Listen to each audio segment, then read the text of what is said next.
ओम नमः शिवाय। ईश्वर में आस्था है तो मुश्किलों में भी रास्ता है। आज हम आपके लिए लाए हैं पंडित प्रदीप मिश्रा जी का एक और संवाद, जिसमें उन्होंने बताया है कि ज्योति का क्या महत्व है। हमारे चैनल पर नए हैं तो हमारे चैनल को सब्सक्राइब करें और वीडियो को लाइक करें अगर पसंद आए तो। आइए शुरू करते हैं। अखंड ज्योत अगर लगी हुई है और वहां अपना समर्पण थोड़ा सा हो जाए तो समझ लो कि अपने जीवन में कभी अंधेरा नहीं आ सकता, कभी अंधेरा नहीं आ सकता। ये जीवन का एक भाव बड़ा सुंदर है हमारा। दीपावली के दिन जो दिया लगाया जाता है, दीपमालिका लगाई जाती है। दिवाली के दिन बहुत सारे दियों को रखकर माताजी के सामने फिर उनको जगह जगह पर रखने जाते हैं। उसमें लाई,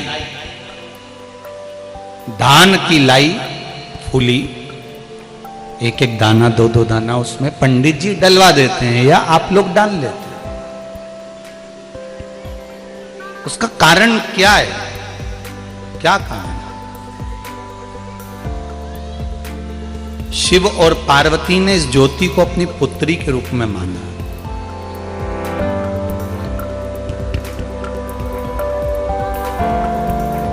एक बार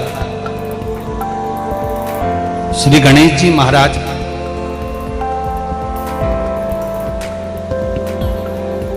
भ्रमण करते करते अपनी माता पार्वती के नजदीक में आ जाते हैं, माता पार्वती के पास आ जाते हैं।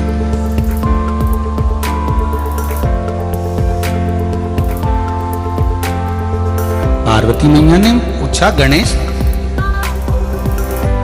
कहां से आ रहे हो तुम? किस जगह से आ रहे हो? गणेश जी महाराज कहते हैं, मां मैं गया तो बहुत दूर था, पर मां मैंने कई जगह पर जाकर देखा कि कई स्थान ऐसे थे जहां पर मेरी बहन ज्योति स्थापित नहीं थी, वहां पर विराजमान नहीं थी।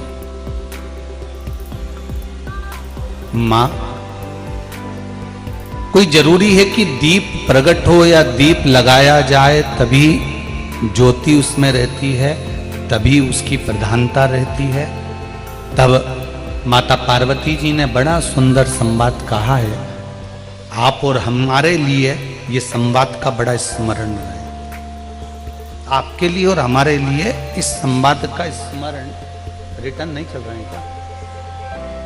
इस संवाद का स्मरण आप और हमारे लिए रहे।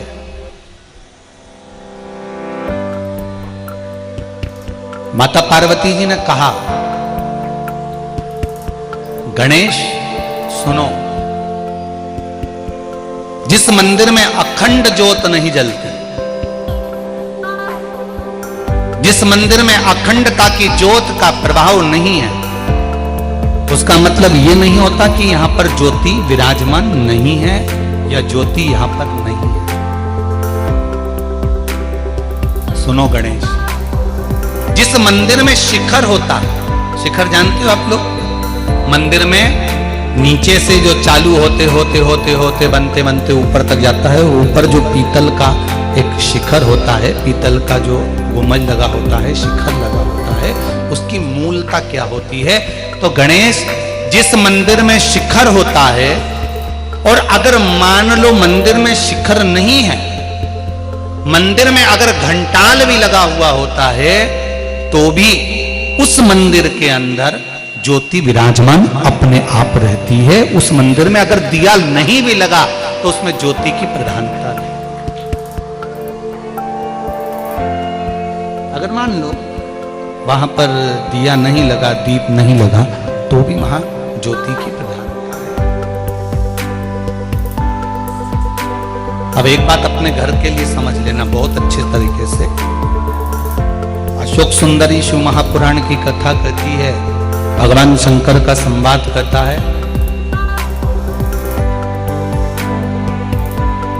आजकल तो आरओ पॉइंट हो गए तो लोग मटका रखना भूल गए, हंडा रखना भूल गए। पर आज भी मारवाड़ियों में एक रीति है,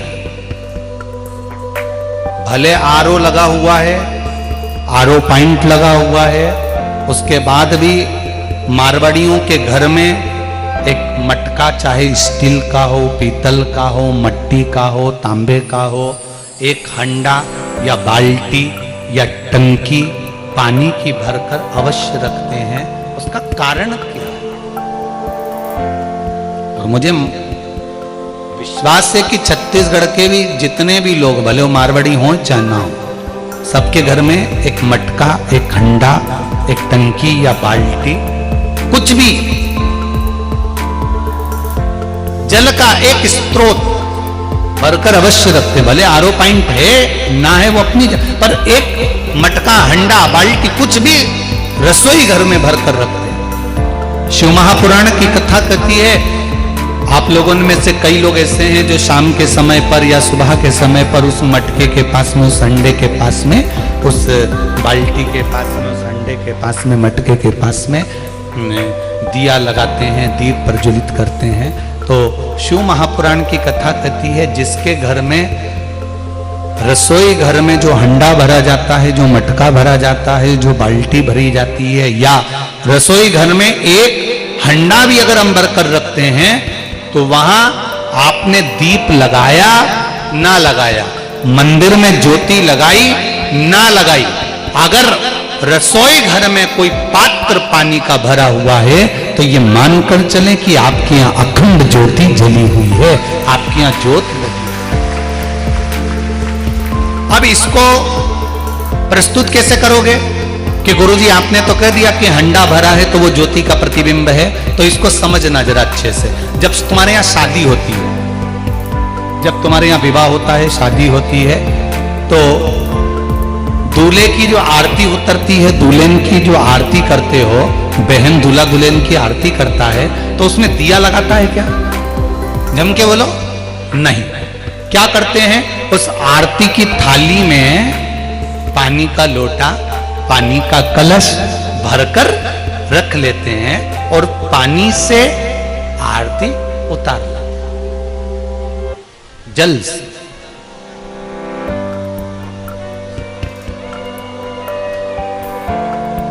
कई ब्राह्मण लोग, कर्मकांड कराने वाले चतुर विद्वान ब्राह्मण जब पूजन कराते हैं तो एक चम्मच जल में उससे भी आरती करा देते हैं। उस जल की आरती का महत्व क्या है? दूल्हा दुल्हन की आरती कर रहे हो तो उस जल की आरती का महत्व क्या है? उस जल की आरती की मूलता क्या है?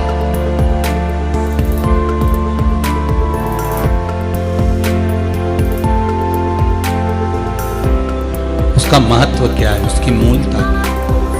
शिव महापुराण की कथा कह रही है। बंद है कुछ बक्से वक्से। जल की आरती की मूलता, उसकी महत्वता, उसकी महत्वता क्या है? तो कहा, जो जल का पात्र होता है, जो जल का भरा हुआ घड़ा होता है, मटका होता है, हंडा होता है, ये स्वयं भी ज्योति का प्रतीक होता है। आप लोगों ने कथा सुनी होगी तो उसमें कहा था, जब कुछ दिन के लिए आप घर से बाहर जा रहे हो, कुछ दिन के लिए आप घर से बाहर पहुंच रहे हो, जा रहे हो, और हमने कहा था कि अगर जा रहे हो तो एक लोटा पानी का और उसमें पुष्प डालकर घर के दरवाजे पर रखकर चले जाओ। उसका महत्व यही ज्योति की कथा कर रही है, उसका महत्व यही ज्योति का संवाद कर रहा है कि जब हम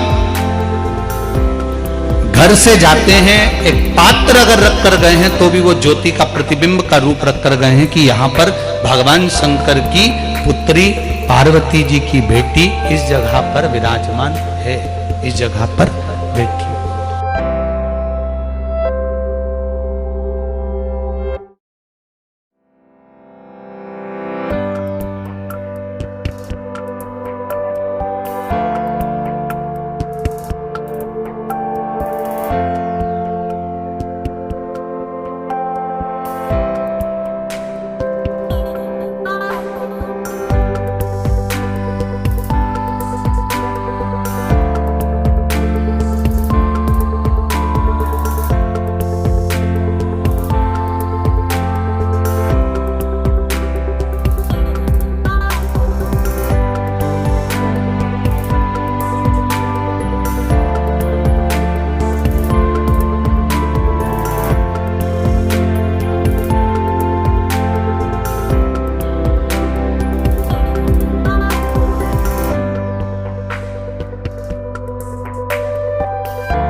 ओम नमः शिवाय। श्री शिवाय नमस्तुभ्यम।